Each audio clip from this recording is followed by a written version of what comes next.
Hi Mark, as you can see we've pulled apart the rudder, getting the bronze strap out and the bolts out.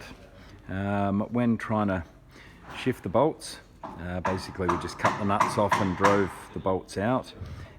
We discovered that actually a lot of the bolts had either been cut or had corroded off, so in effect there was only one long bolt, and then this one which has been cut through almost all the way, holding your rudder together.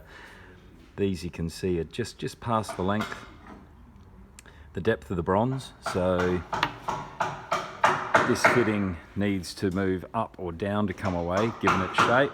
So I think due to that just slightly longer than your bronze fitting, part of this was actually holding your rudder together.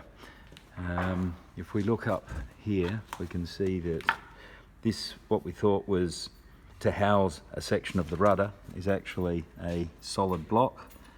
And I think the solid block has been rebaited because originally there must have been some kind of strap idea that was fastened to the rudder but also then fastened to this.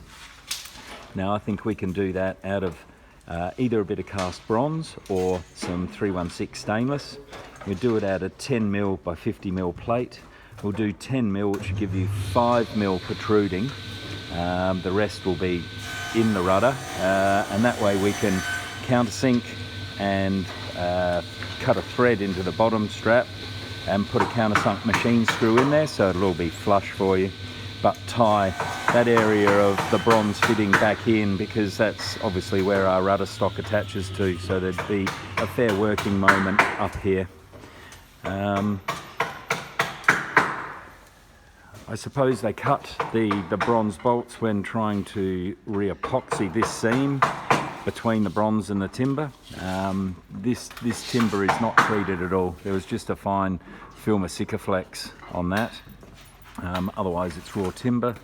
As down here again, there's no fiberglass or resin coating under that, it's just been Sikaflexed on.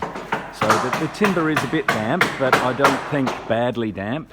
But the bolts, when the bolts came out, they were wet, and obviously loosen their holes. So I think by putting the new bolts back in and sealing them properly and letting the rudder dry for a little bit, we should be able to proceed with a reasonably simple repair that we have caught in time, I think.